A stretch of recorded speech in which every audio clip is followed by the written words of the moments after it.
I've been learning a lot about myself,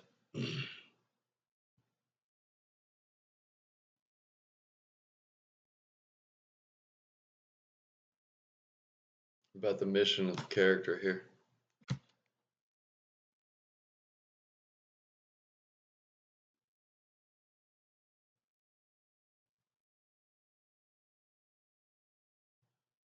We all have purpose, we all have a mission, and the social order tries to put like a little square Lego placement for what that has to fit into. And then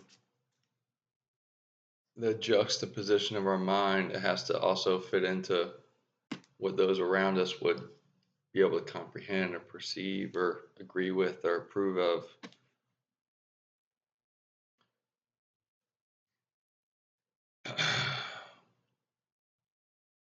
And that's clearly all facade, just because think about if you're born in Japan or Brazil or Patagonia or Minnesota, obviously those acceptances or the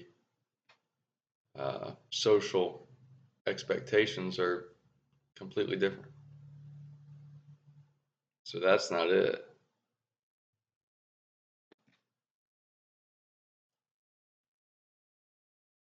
We all have a mission here, and the essence of it is to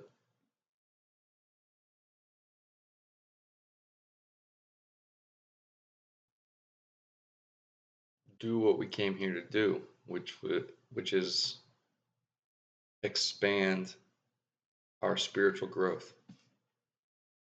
And spiritual in this context meaning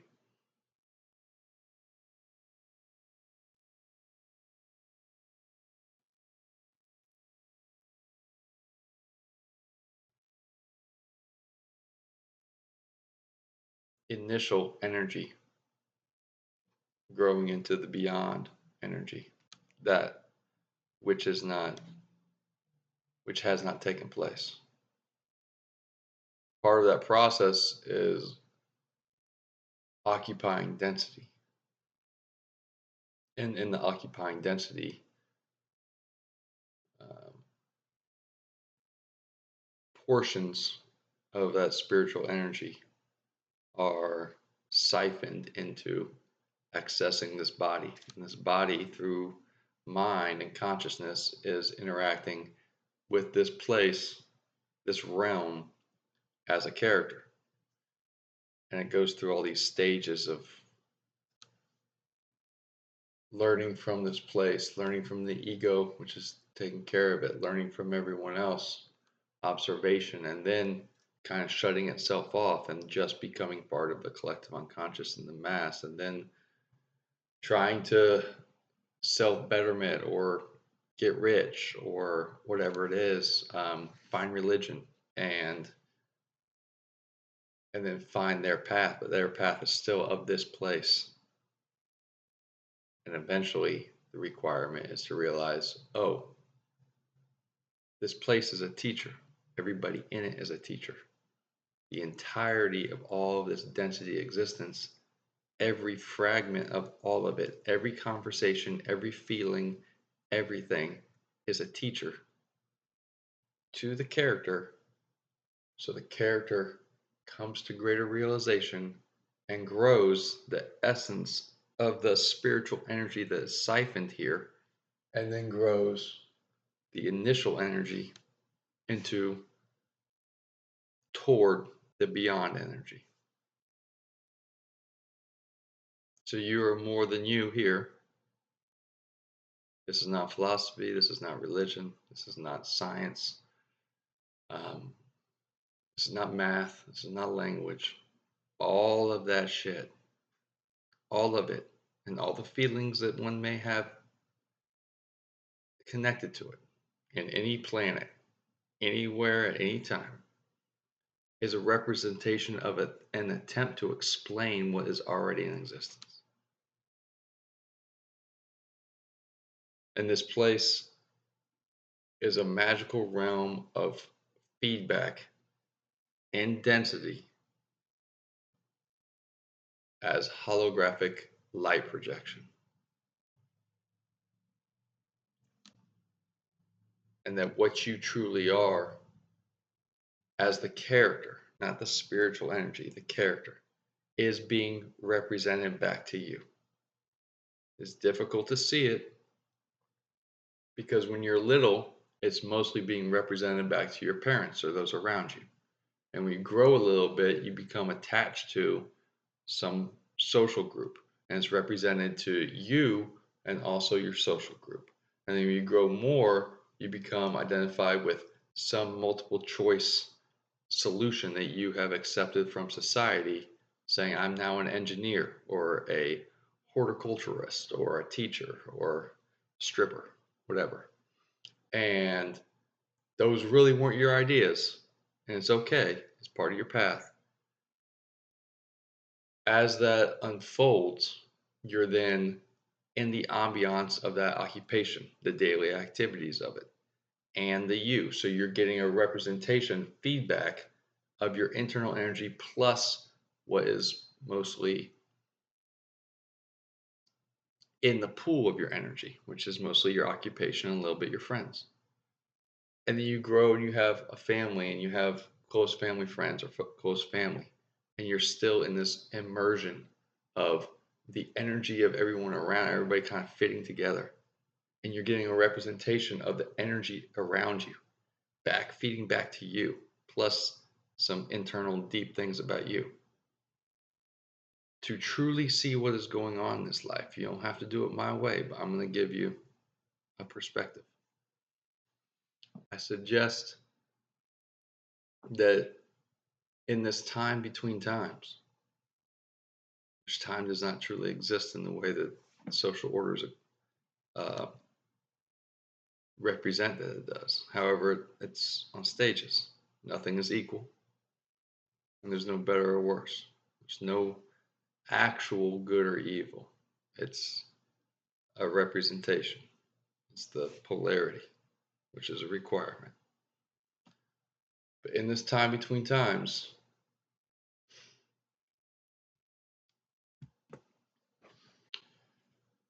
I suggest that there's a lack of a rite of passage, a lack of an awareness of the journey, a lack of an awareness of what's actually occurring here and within and elsewhere or the beyond or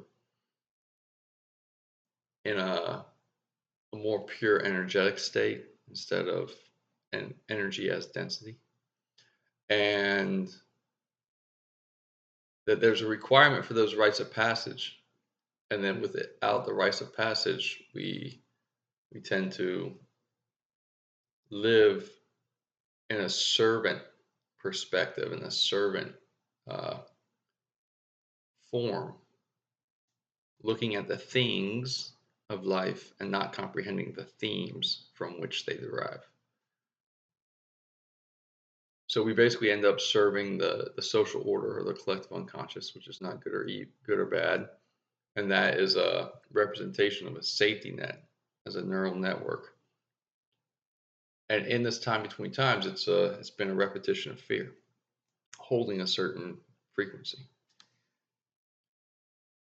And fear itself is actually safety. It sounds counterintuitive, but if you sit with it, it's accurate. And so to be able to see, truly see, the requirement is, from my perspective, to separate. One must separate to be able to see.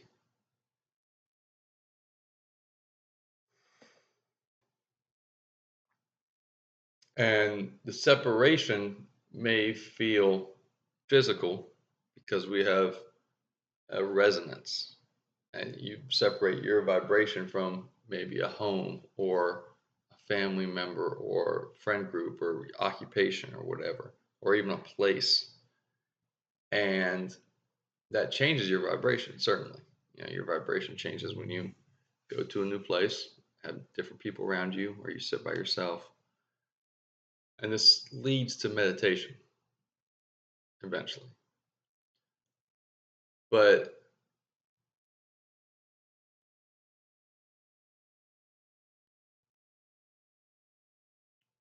The real requirement is to separate in whatever manner is beneficial for you. So rites of passage is more of a, some elders have figured out some methods that would be beneficial for the youth to push themselves through facing fear.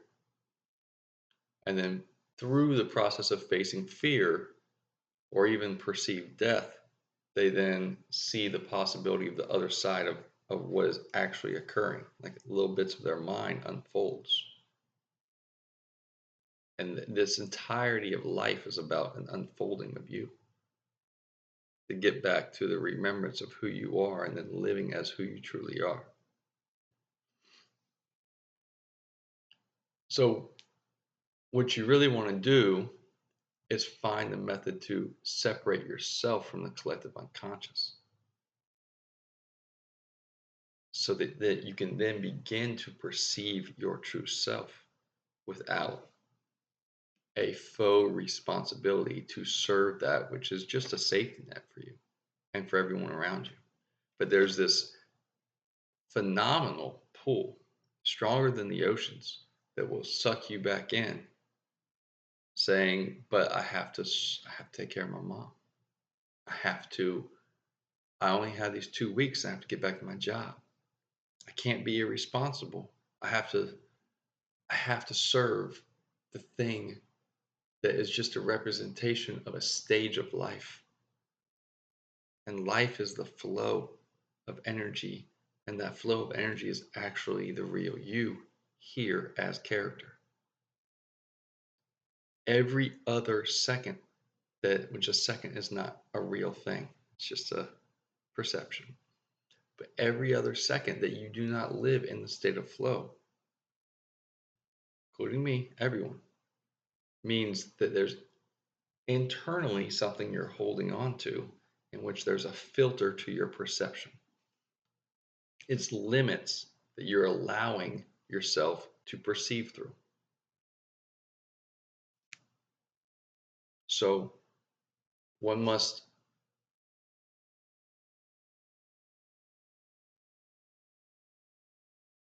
go into the forest,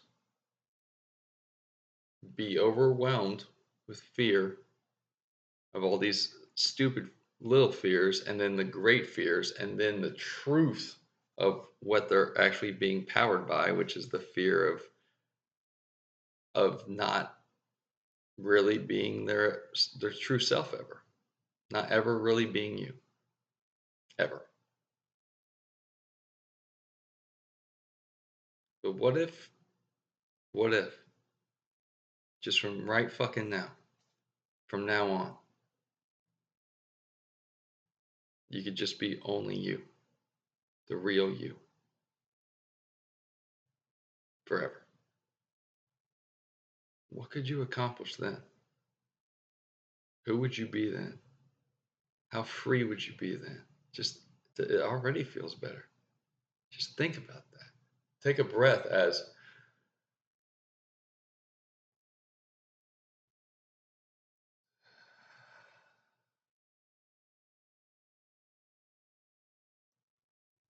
I'm the real me.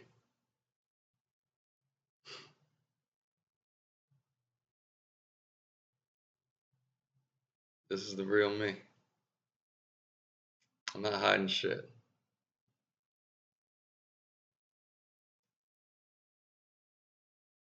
I don't care how exuberant or outgoing anyone is. Everyone is either hiding or running from or fighting something until they mature past foolishness, past adolescence, or past nescience, which is lack of awareness. Foolishness is separation from cause and effect.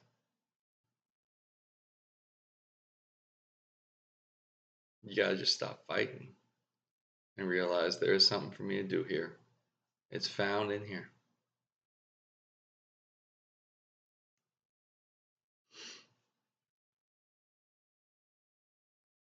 And then, as much as everything outside of me tells me to do everything else, I have to do the shit that's inside me because that's literally why I'm here. I'm literally here playing a game of life as a character. Doesn't mean it's not real, it's super real. Uh, but the requirement is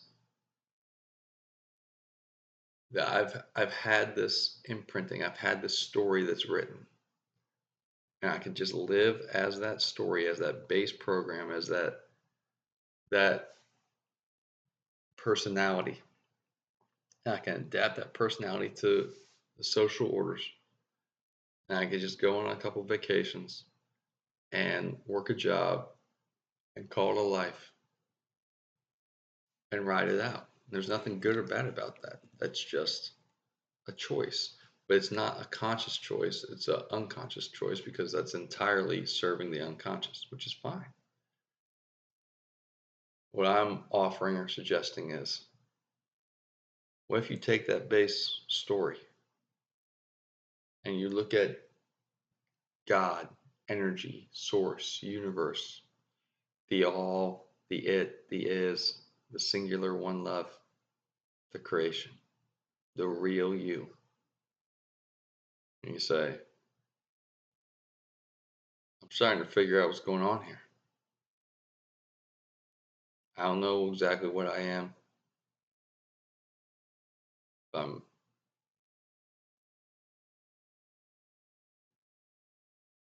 pretty sure that I have way more power than I thought I did, and way more power than those around me may think I do. And it's so incomprehensible to the collective unconscious level of that safety net of fear that if I utter it out loud, ooh, they're gonna lock me up. I'm crazy. Nah, bitch, they're crazy. They're all wrong. But if you wait long enough, everybody's right. You're not operating in the same level of frequency. Your vibration, frequency is already everywhere. Your vibration determines the frequency that you attach to, and that's always changing. Your job is to control your frequency to the best you can without getting upset at yourself. And then your frequency from your vibration extends and appears as your resonance or your aura. And time bends around the dynamo of your resonance. Time bends around you, but you can't see that when you're in the collective unconscious because that functions in the exact same way. It's just a fragment, it's a fragmentation of the same toroidal field.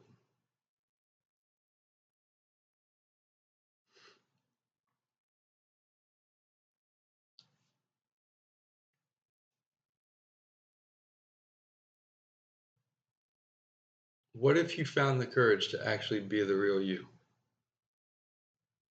Don't don't run away from that. Sit with it.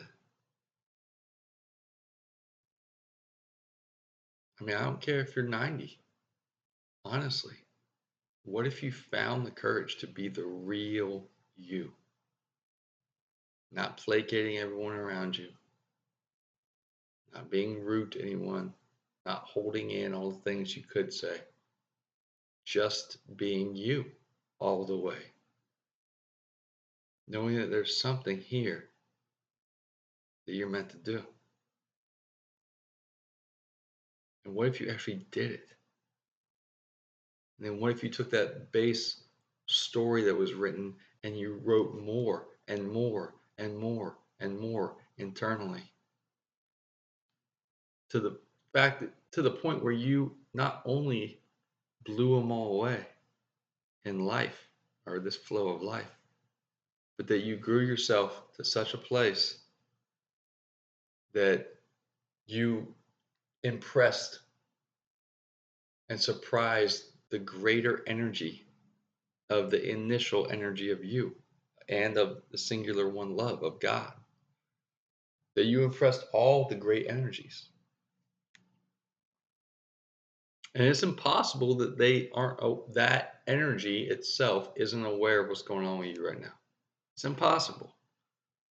The greater you is aware, incredibly aware of what you're doing right now. And it's not judging. It's just like, yeah, that makes sense. What if you found it within yourself to swing at writing the greatest story ever told? That not only did you do what you came here to do, but you made friends with fear. That you no longer lived in a mechanism in which polarity was difficult. You didn't try to, um, you know, be a recluse and just live in the. I mean, it's okay if you want to, but just live in the oneness and know that everything is one, so it doesn't matter. Or it's all simulation, so it doesn't matter. If you want to do that, go ahead. But what I'm attempting to meander an explanation with,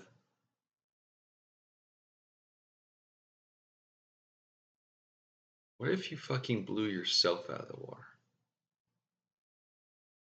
What if you wrote a story that was so magnificent and then that story became true and you lived it? Not in a self-serving mechanism, but in a way that literally boggles the mind, is too big for the mind to comprehend.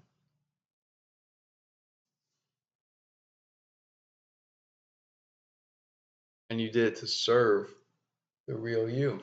Because here's the secret. That's why you're here, to serve the real you. So what if you just start to focus on that? What if that's kind of the purpose of all philosophy and religion and spirituality and life flow itself? Where is this flow of life coming from? Where is this energy deriving from? A big bang, huh? Fuck does that mean?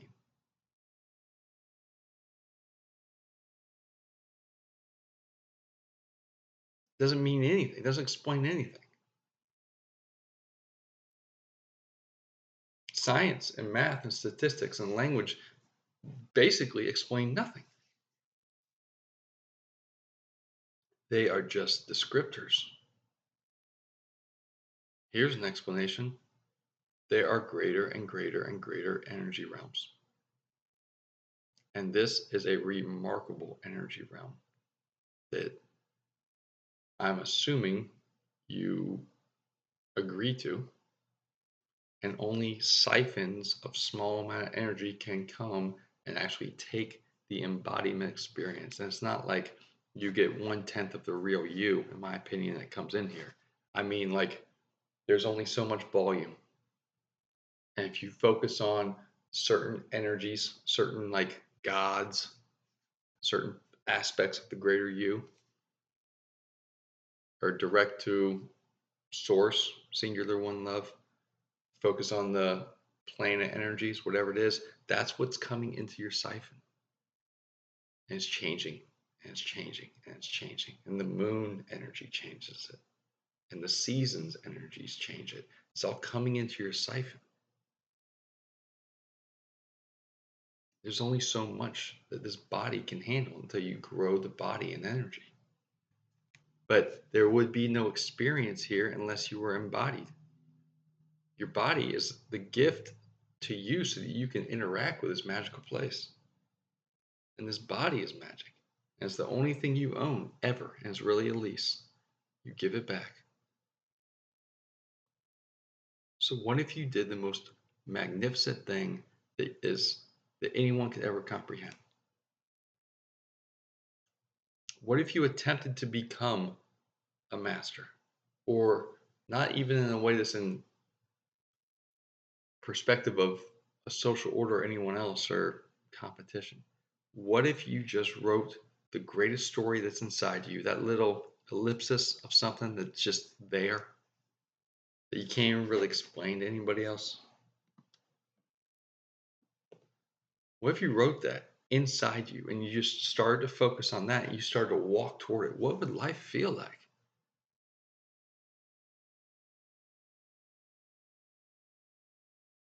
Completely fucking opposite of what it feels like now or yesterday or for the last 5 years? A life of figuring out a reason to get through it, or a life of divine, limitless spirit energy living in an embodiment of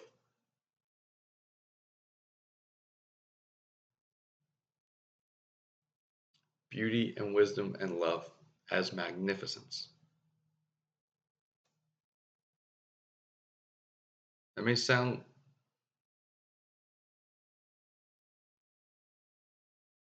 doesn't matter how it sounds. That is possible. Whatever you find inside yourself is possible, but you don't find it here. This is a projection tool. Your mind, which is not attached to your body and your brain, but your brain functions in an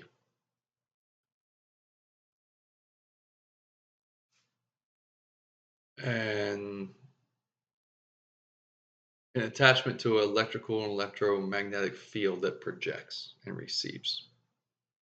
But your mind itself is, we'll say, connected to a consciousness that's basically your resonance, your the other forms of energy bodies here in your vibration and your core. Where you find the answers, you find striking answers. Pay attention to this in your gut, that you find the true answers of your soul or of the greater energies in your heart. That is not some soft poetic shit. That is how it works. This is the truth. Your heart is where you find the intention. Your mind is where you control your attention.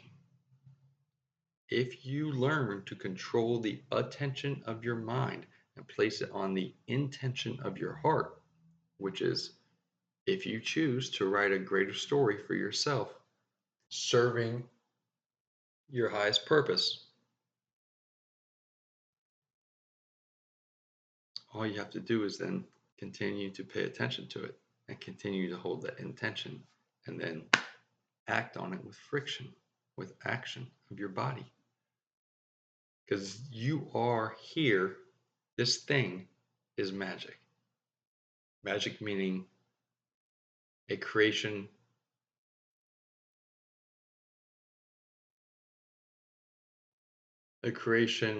into density from what appears to be nothing, which is an energy field, which is how everything's ever happened, by the way. If you just start to look at it like that, that's how this place works. Energy is creating things, which are events or physical objects, deriving from themes, which is the story, and story is how we relate to our own consciousness. And that is based on emotional love fear dynamics and your intention and your attention. And what the parameters for that are is your internal belief structure. So your belief structure, if your belief structure is tied to the collective unconscious, then it's predictable. What your job is to do is to grow yourself to the place where your belief structure is predictable to you and predictable to love, your greater self, God, so that it's true to hear. And then your belief structure being predictable to you is, and it's a lighthouse of allowance. instead of the collective unconscious is a belief structure that is a road of restriction. Everybody stays in line. Not good or bad. And I don't think everybody should just leave the collective unconscious. Most folks need it. That's why it's there. This is not a terrible scenario.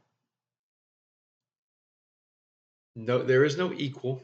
No one's on the same level. It's impossible. It's not supposed to be. Equality is a trick.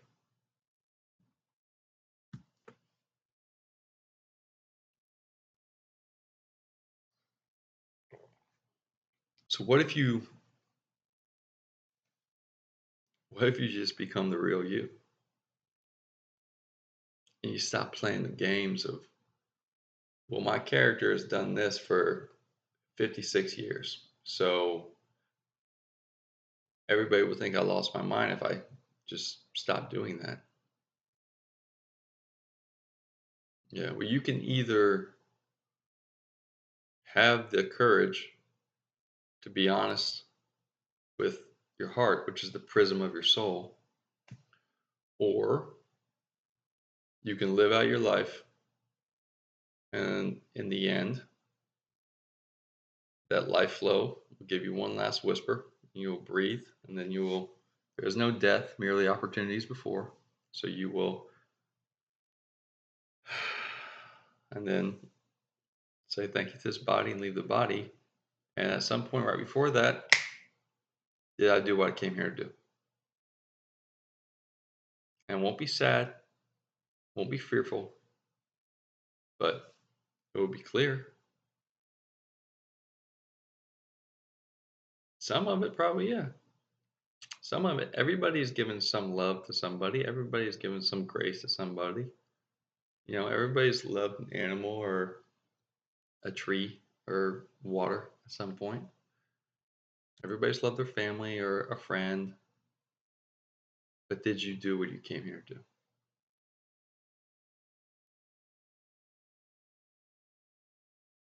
I mean,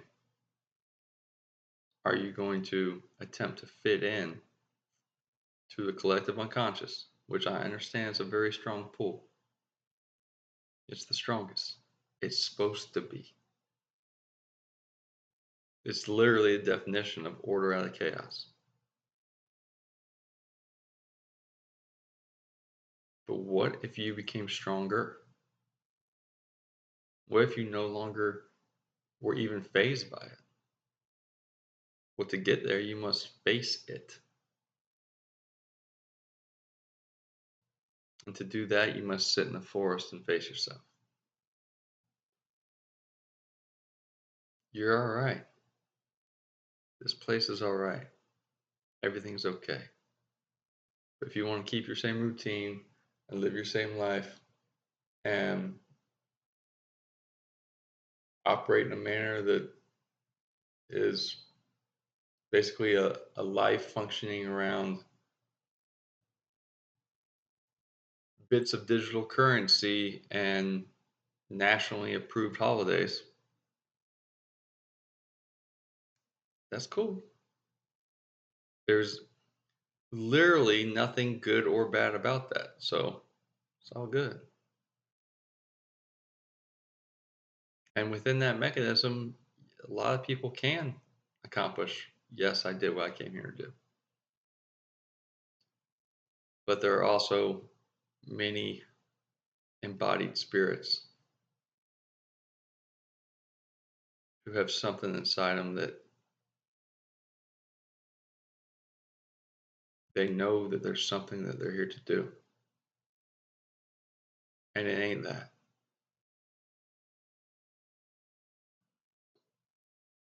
You know, this place seems extremely tricky because it takes away your memory to a certain degree. But if it didn't, there'd be no, like, what? That's the game. The density and the lack of continual awareness all the time. You must build that in ways that are counterintuitive. So the more that you live counterintuitive and you live toward a certain purpose, the more you will grow toward that purpose. See, what you pay attention to grows. Watch that. Watch the implication of that. Sit with.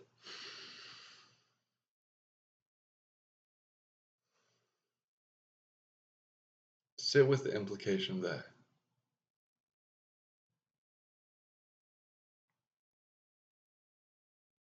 What I pay attention to grows. That's all you need.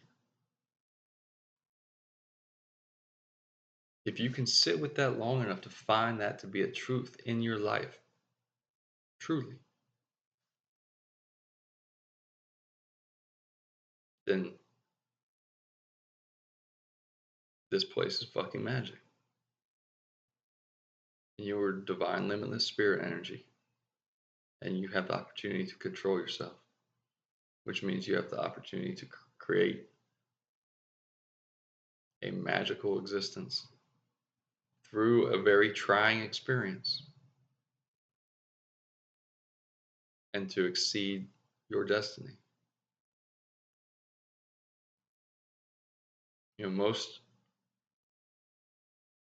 are followers following followers, middling themselves to make everyone else comfortable who's middling themselves, unknowingly attempting to make everyone else comfortable who's middling themselves. And I knew that for a long time, and yet I still did it because I still want to make everyone comfortable. I still try to make everybody comfortable all the time. But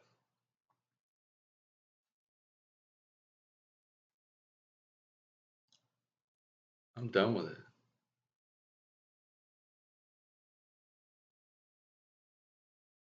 It's that easy. I'm done with it. I'll tell you another trick of this place. Um,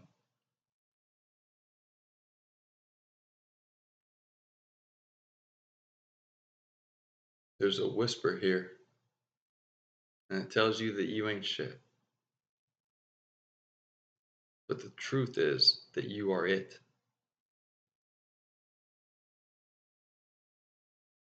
You are the real it. You are the power.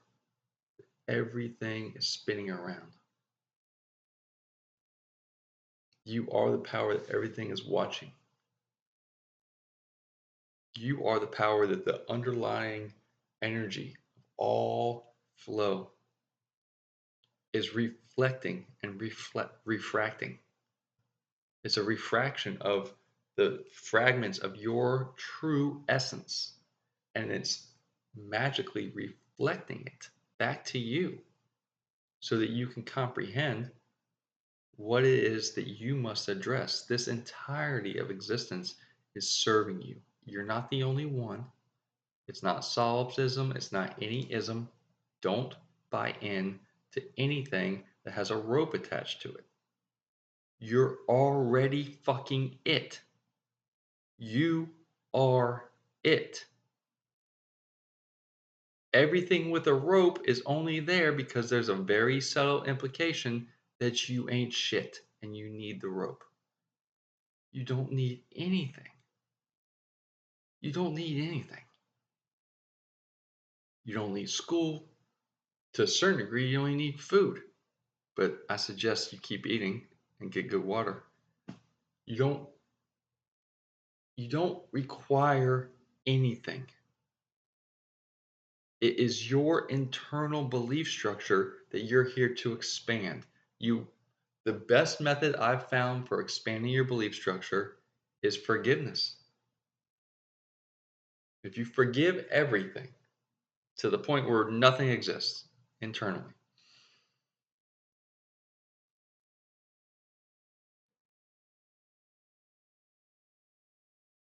and you forgive yourself to the point where you are cleansed internally,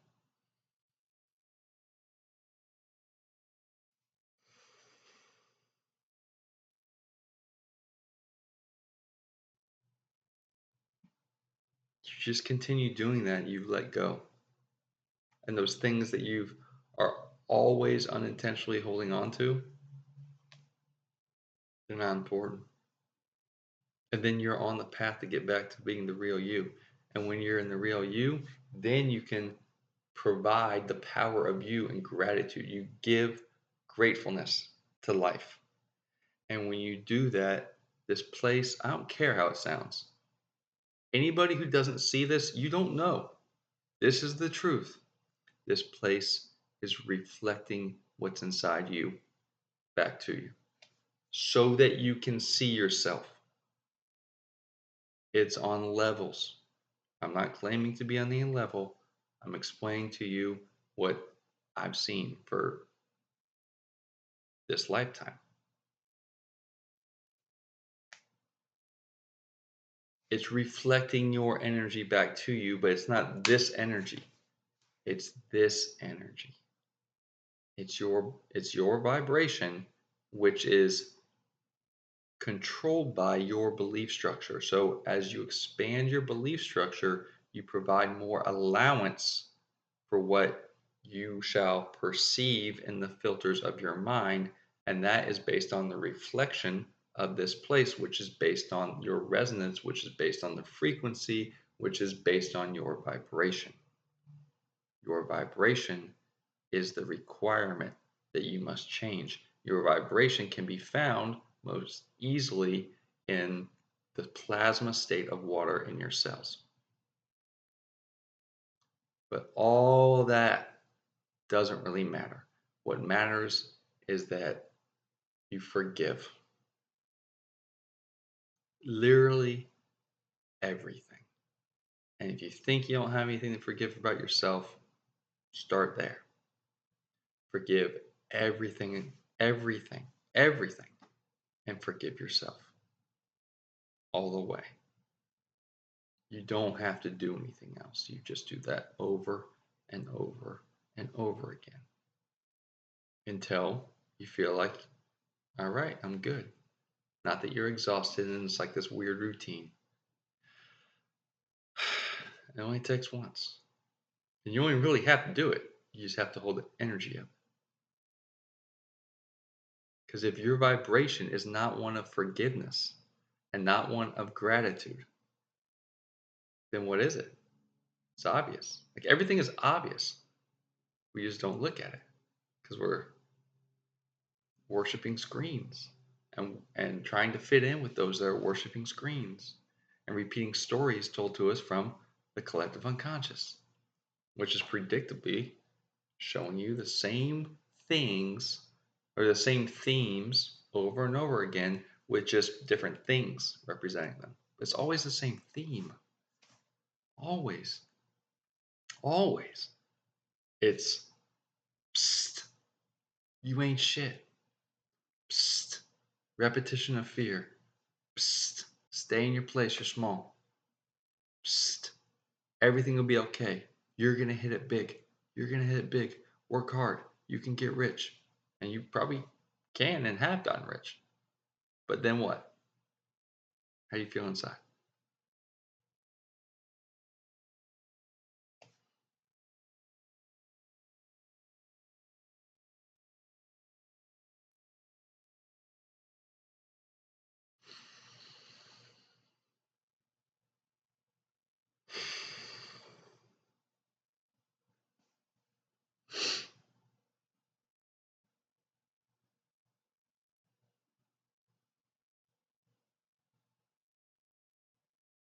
There's no way that you're not perfect.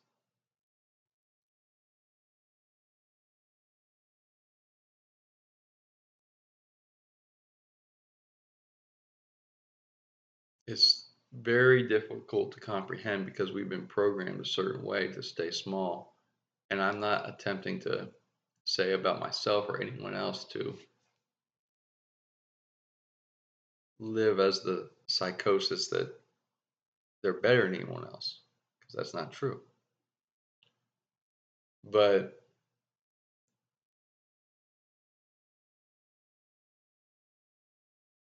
you are everything.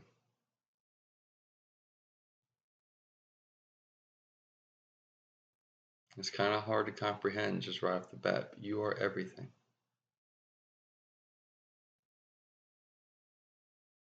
You are perfect. It can be no other way. And if you find the courage within yourself, go look at the core actual verbiage of who's considered to be a sage in whatever perspective you enjoy, be it Islam or Christian or uh, New Testament, Old Testament, Torah, whatever. There's a lot of stuff a lot of people can point at, and they got all these feelings like that stuff. Look at it. Hindu, Vedic. Don't look at the manipulation. Don't look at the stuff that says it's only us and not them. Don't look at anything that's finger pointing. Just look at the actual words of the sages. And usually there's a little thing right inside what they're saying that says, you have all the power. God is in you. You are God. Nobody's telling you the truth. The place you find the truth is inside you. Look in your own heart. You're already perfect. You're just scrounging around on the ground, on your hands and knees, trying to do what you've been told to do your whole life. Only because you've been told that by those that have been told to do that.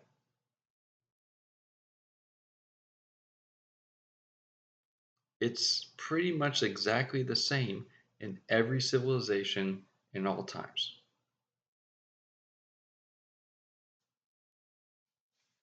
It's not some grand conspiracy. It's really not even hidden. There are ruling families and controlling orders because the masses don't know shit about shit and don't know what to do. And yeah, it's gotten way out of hand. It's time between times. There's a great changing of energies, but that's not the point. The more you are a projection of energy, the more you project looking at something, like looking at um, a certain scientific perspective about the future of Mars, or looking at a conspiracy and assassinations, or whatever it is, or looking at becoming a lawyer. The more you look at that thing, because you are a projection of energy, life begets. You will continue to receive more and more flow toward that thing. It's because your mind is a portal, a highway to the greater mind, which is providing information, but also you're receiving information from the collective unconscious. And so most of the information is just information. It's not thoughts. Like so many say, don't pay attention to your thoughts. Well, your thoughts are when you're thinking. And some of those thoughts, yeah, don't pay attention to them. You don't need to have conversations going, I should have said, whatever. Emotions tied to like, yeah, that doesn't help. But ideas and thoughts and epiphanies are things that are occurring that are bent toward you. Information is just you being embodied and having a consciousness that's accessing information. You can control that to a certain degree, but you're not, or most aren't. And so just the information flowing in and out, flowing in and out. Everybody's basically been trained to keep the spotlight out on of their mind on that highway portal of information. And so life begets. The more their spotlight focuses, it's like in a fixed position on the information coming in and out, the more they don't realize that they are the power. They are the power. They don't have to do anything. It just happens by itself unconsciously projecting that same information back out into their life. And it's never occurred to them that it's only real because they're the one doing it, because they're it. It's hard to see that because you're tied to a collective unconscious who's also doing it, and you literally see the cause and effect of it. You literally see the effect. What I'm explaining is the cause is that your mind is most people's mind, especially the collective unconscious individuals, which is like 99%, are have a spotlight in their mind, which is their attention, their divine attention, like that Pixar spotlight, which is stuck focusing on information coming in and information going back out, which is just like it's just basically playing pong with the same information. It's not anything that's um, divine as far as what they're here to do. And so they're seeing that, but they're not paying attention to it because it's just like almost entertainment to them or like a job. It's just they're used to it. And they see the effect of life actually occurring as events or things or social order or somebody else brings up this thing that they heard from somebody else. You know, politics, whatever, sports games, stuff to do with the kids or school or community stuff. Anyway, they see the effect of it. And so they just live effect to effect to effect to effect. But if they would separate from the collective unconscious, they would begin to see themselves. And then if someone explained to them that there's parts to their mind and their attention, and if they began to control the spotlight of their mind onto their heart's intention, that same process would occur.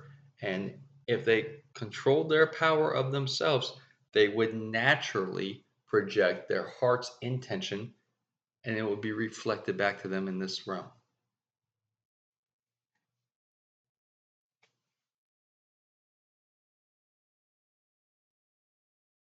It's not that big of a deal. This is not like the greatest secret of all time.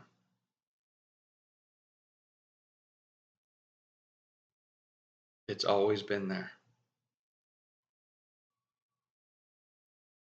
It's this simple. You just weren't paying attention to it. And everyone in this existence perceives to the state of their frequency. Said in a different way, you literally see what you believe. Not in your heart. Way down here in your core belief structure. You see what you believe.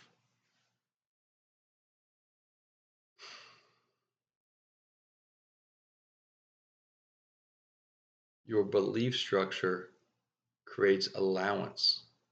And that allowance is how many filters your mind, your projection energy of this, because your eyes don't even see, they're pulling in, right?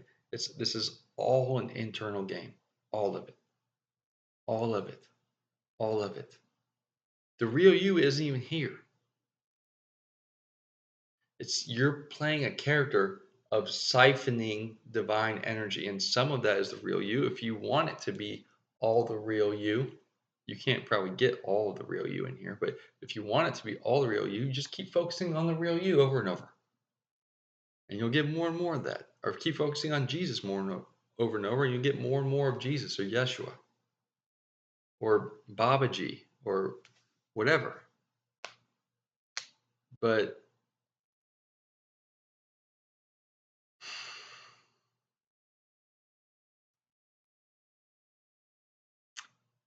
because you're told different information,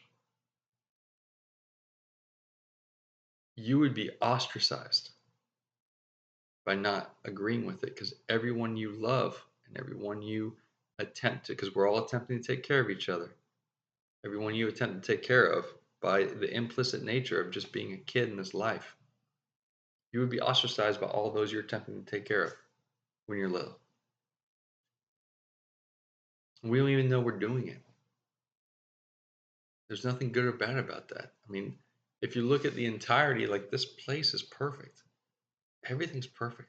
You're perfect.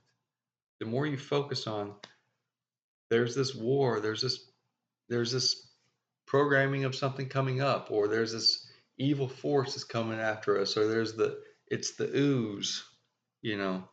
Uh, there's this force that's been controlling the world from uh, 15,000 years ago, are these dark entities that took over from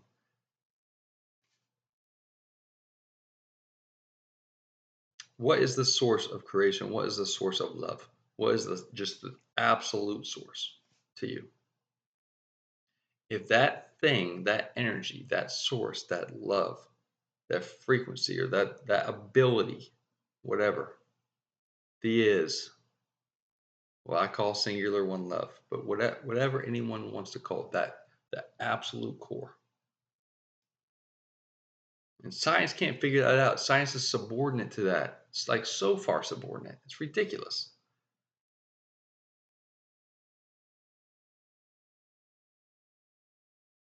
That energy is what all energy is. It must only be that way. Which means that same energy, if you want to call it God, is you. You are God as the real you, the energy of you, the initial energy of you, and the growth of what is not yet happened, the beyond energy of you. I know there's no time, so it's already happened. And the body in this holographic light density experience. The body is also that same energy of singular one love, God, and the air and the ether and your enemy or um, your son or your wife that died, that you can't die. It's still God. Everything is God.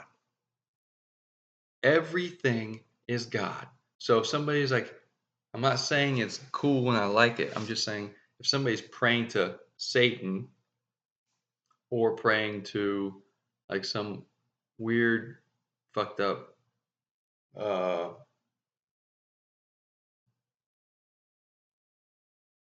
killing people stuff, or if there's what's considered to be other species or possibly other physical places, which doesn't really matter.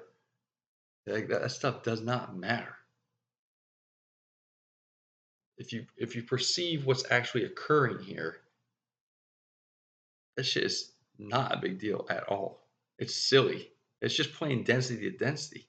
So you can travel light speeds. So fucking what? You have a little bit better technology. So what? That's all mind shit. It's still attached to some type of repetition of fear. It's still attached to some collective unconscious.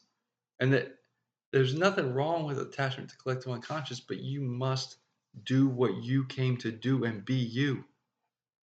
And all of that is basically distraction and resistance from you. If you look at life, everything is an offering. How much of it is really an offering to get you back to being who you're meant to be? Really look at it like that. How much of all the offering of all the energy of the collective unconscious society and then this place in general that's reflecting your energy back to you, how much of it is actually getting you back to who you're meant to be? Without judgment. Can't be mad at the thing, this place, other people. Don't you feel something inside you where I just have to control my attention and my intention, start playing this game right and not support or fight, because fighting is tethering yourself to something that you don't want to participate in energetically. not support or fight anything, not be a nihilist or a anarcho-capitalist or socialist or opinions that aren't your fucking opinions. That's something you heard from somebody else and you're just repeating. I love Trump, I hate Trump. You don't fucking know Trump.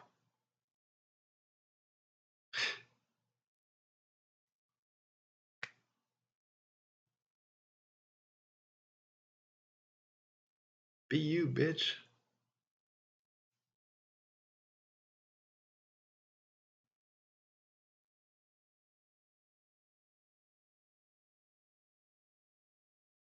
Be you.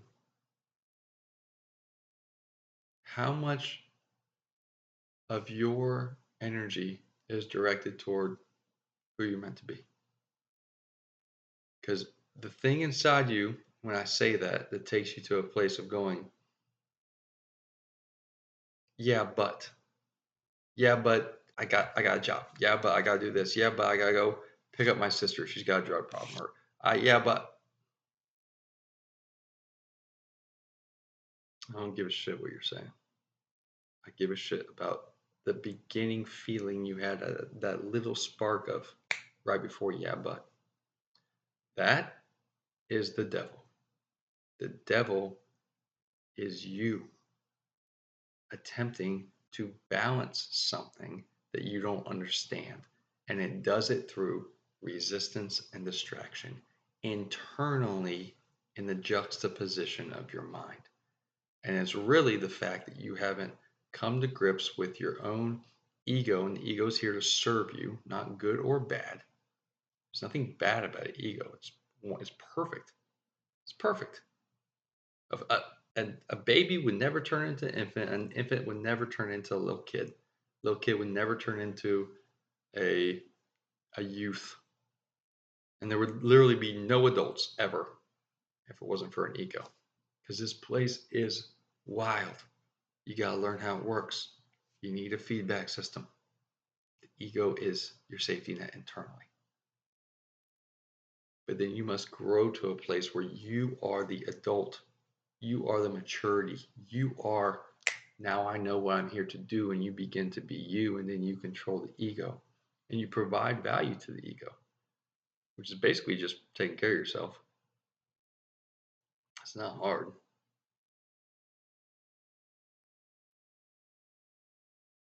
But that ego turns into an alter ego when it's not being taken care of properly, because you're staring at screens and working all the time and talking about shit in your occupation that you don't really care about, but you pretend like you do. And you got to do all these things that are called responsibilities that are in no way are serving who you're meant to be. I'm not saying quit life. I'm just, come on. You're just giving yourself a billion reasons not to be the real you. You're weakening yourself because there's not because you're like, but I'm so good to everybody because I've done this shit. You're weakening yourself because there's a little implication from the time you're little, which is part of this place and everybody goes through it, that you're small and this place is big and you serve the big and you're small.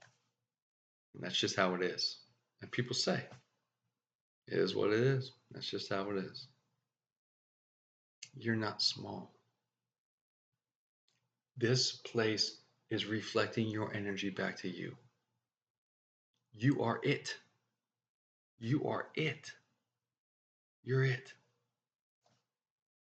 As you're beginning to become it, like actually embodying it,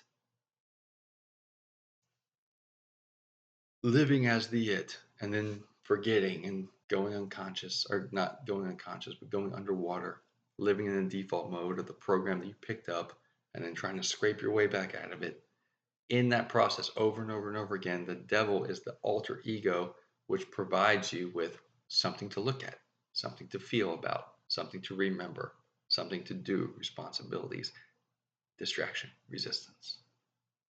Well, we have to be a productive member of society. Okay, do that if that's what you're here to do. It's not good or bad. If that's what you're here to do it. But when I'm slowly laying out this myriad of noises, mouth noises.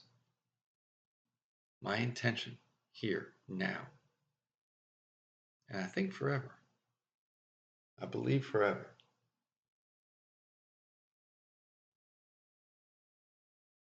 And this embodiment is to tell you it's up to you. And no one's going to do it for you. And no one's stopping you. And it's not hard. It's literally just about expanding your belief structure and the story you tell yourself. And if you tell yourself the story of, it doesn't matter how upright society may say it is, if you tell yourself a story about all the things you have to do until you begin to be the real you, then that's the story that you're actually, physically, literally writing in your spirit. And then that is what occurs here. And then that is what you carry on with you in your spirit, not as a detriment or a benefit, just as a lesson. Everything here is a teacher to you. Everything. Always.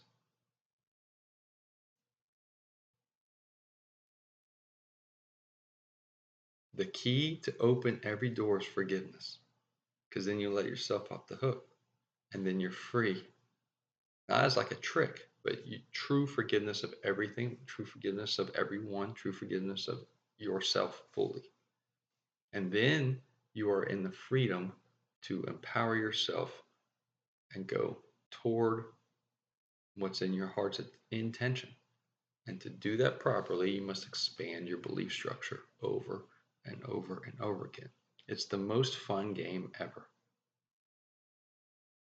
But the true enemy is the programs that you've picked up, which is not like a trap in this place. It's part of the mechanism of, there's going to be some tricky stuff here. That's part of the game. The stuff you picked up has convinced the ego that it must protect you in this fight, flight, hide. And so without your proper taking care of yourself, your ego then becomes an alter ego and it presents distraction and resistance. And then you attempt to balance that because everybody else is. Your collective unconscious just assimilation. And so you call all these things the things that we just have to do. Social order stuff. Or the things that we go to therapy about.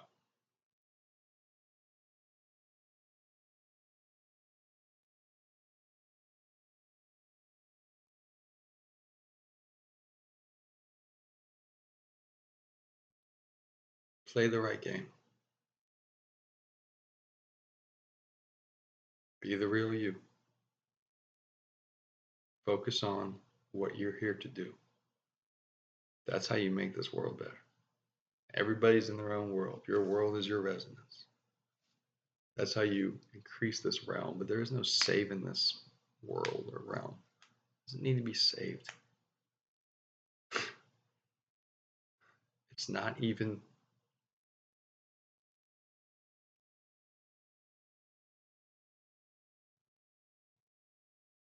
you are a character watching a light show. And you are mind controlled in the audience, just like everybody else in the audience, until you realize this light show is mind boggling. This light show is reflecting my energy to me. And you start to look at everybody else. Like, is it reflecting their energy to them? Do they know this? Is this whole world, is this the Truman Show? What's going on here? Yeah, it was.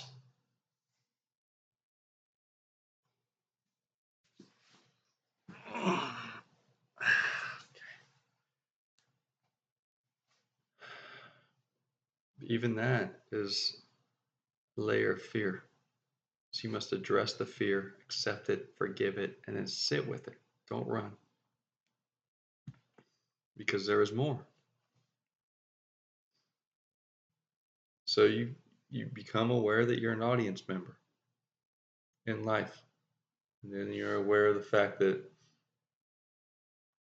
okay, well, this place is reflecting my energy back to me. It's almost too much to take, but it's also very intriguing. Well, that's a good point to pull back a little bit, separate and see. And then you will begin to perceive that not only am I the audience member, I'm also the actor within this light show, this grand stage.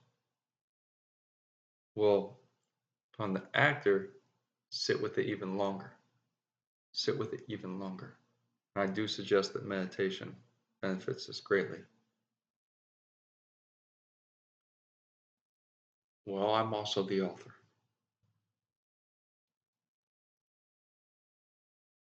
If I choose to be, I'm also the aware who is free of it and who is observing it. And I can live as all four of those characters in one character and not judge it, but embrace it. Because there's much, much more.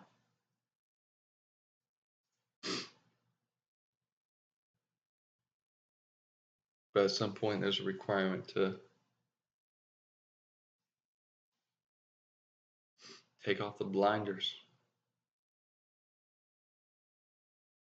realize what's going on here, or at least inquire on it without the fear of what will everyone else think. Because here's a secret. Psst, they're not even thinking. They just got their spotlight stuck in the information coming back and forth, and they're just repeating to each other the shit that they've heard somebody else say. It's not good or bad. It's just I've done that. That's how everybody does everything until they get to a different level. I'm sure there's a bunch of stuff I do now where if I make it 20 years from now, I'd be like, he used to do that. That's funny. Look at that character.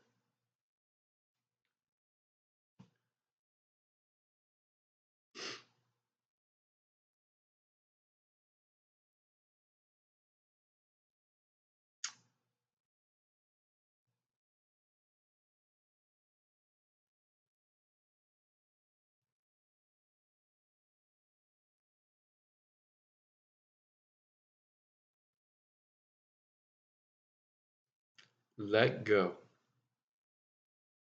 to grow. Go slow to flow.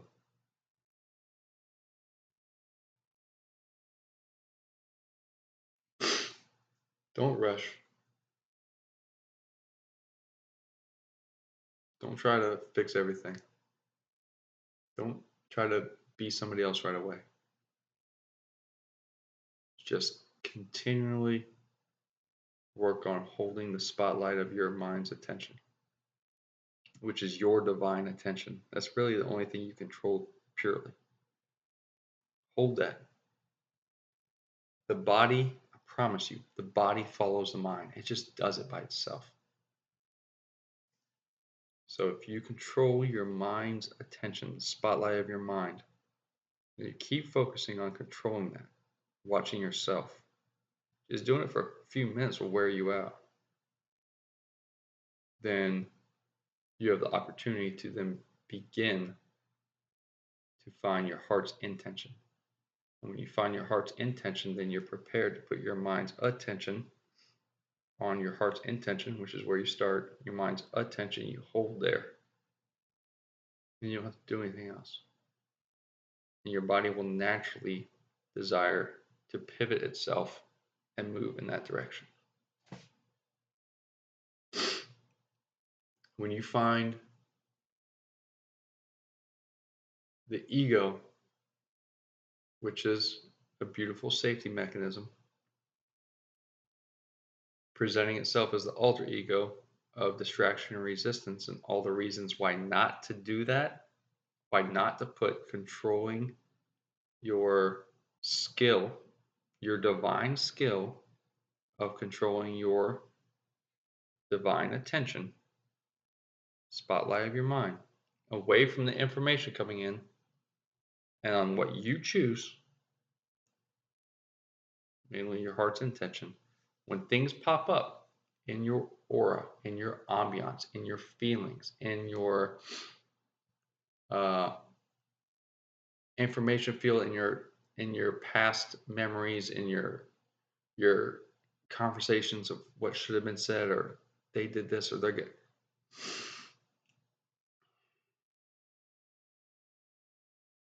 That means you're not taking care of yourself. So the alter ego is representing distraction and resistance. And a lot of that, when you start to do this, is that you're just in the habit of doing that a lot. So your mind's going to go back to the habit. Your brain's going to have those neural networks that want to get fired. Your body feels the chemicals that are released when you do that over and over. So you have the habit of doing that. Not good or bad, not judgment, not I'm fucked up. No, this is a process of growth, of unfolding self into the greater self, into becoming who you're meant to be. It can take 3 days, it can take 300 years. It doesn't matter. It literally doesn't matter. All that matters is that you focus on going toward, did I do what I came here to do? Am I going toward who I'm meant to be? And honestly, I don't even think it's that you get to a place of accomplishing it. It's just if you focus yourself on, yes, I'm going toward purely and truly who I'm meant to be, and you leave your body that moment, then if the question is asked, yes, I did what I came here to do. I went toward what I was meant to be. Even if I was 98 years not doing it, and then one day I did do it, it was that last day, okay. You feel complete and that you were on the right path. The the things derive from the themes. So don't worry about the external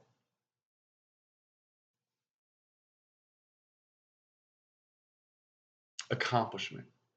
It's the internal accomplishment of getting yourself focused with intention and attention on who you're meant to be. The friction happens easily. Easily. You don't even have to put effort in. Your body can't help but just go in that direction. This place can't help but to pull those events, those actions, those people into you. You can't help it. That's how it works. But you must control your heart and get the intention first. To do that, you won't know what to do with it unless you control your mind's attention. That's it. And you place that in number 2. Because everybody's placing their mind in number 1, or they're placing their reaction in their body at number 1, and in their mind trying to figure out everything and project everything and receive everything, overthinking. The mind's not built like that. The brain's not built like that either. This is number 2. And the way you control it is through your divine attention. This is number 1. And your body is number 3. You listen to your belly for pivots. You apply friction of your body. Just naturally. This world reflects it back and brings things to you. Last, I'll leave you with a tip for the ego. Your ego by default has fight, flight, hide. That's obvious. In my experience, I had a lot of hiding. So I didn't want to show anyone. This is like deep unconscious. I didn't want to show anyone who I actually was because I felt like I was, you know, I didn't want to outshine anyone. Uh, I was a perfectionist, still am a little bit, perfectionist and a helper. So I want to take care of everybody and put them first. And then also anything I do, I want to be like phenomenally perfect, which means I just made life extremely, extremely, extremely hard on myself. That's probably pretty common. But that I had a lot of fight in me, but I learned not to fight. So I hid it to make everybody else comfortable. Um, I wasn't running from anything. I wasn't scared. I just started to develop all of these overcompensating mechanisms so that I wouldn't show who I really was, which means I ended up becoming used to being in the background, which still I'm fine with. But that eventually created this great juxtaposition in the friction of life because it wasn't serving my purpose. So I had to, like, you sit in the forest and you either tear everything apart or a hurricane comes through and tears it all apart for you. And when you're left with nothing, it's easier to build up. Thy empty thy cup. Thou must empty thy cup. And you fill it up with the proper things. And the proper things are what you're here to do, which derives from your heart. So when you feel your ego fight, flight, hide, I suggest you go in internally in a meditation and you present a fourth button. So say there's like this control room of the ego, or however you want to see it, and the ego is a representation of your energy, and you must take care of this ego because it's here to take care of you, but it is not at the maturity that you can be. And so it has fight, flight, hide. And when you ignore fight, flight, hide, it turns into the alter ego.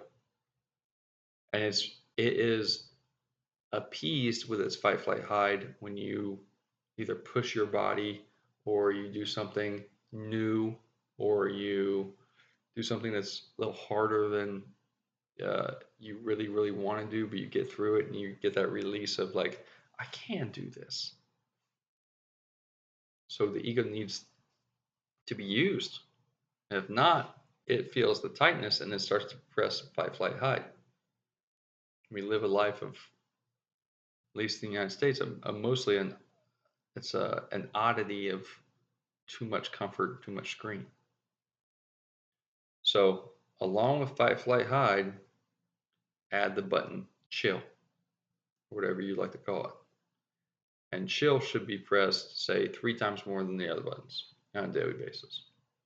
So it gives the ego something to do, and it gives a reward to the ego, and it also gives a reward to you that then you are reminded in any type of moment of tightness or frustration or what would be something that would release a chemical reaction based on old habits to press the chill button.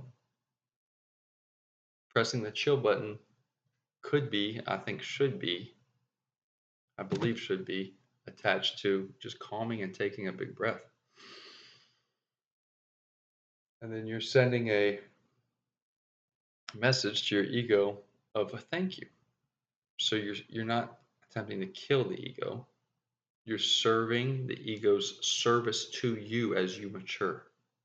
You can do that however you want. You can whatever. Obviously, you're in charge. You're it. But that's what I do. And usually it's a beneficial process. When I'm aware of it, it's always a beneficial process. Life is really about balancing the default mode, going underwater, and growing yourself to a place where you no longer believe in that.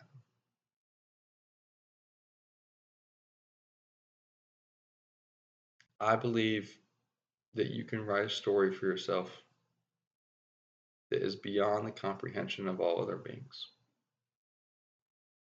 That you are that great.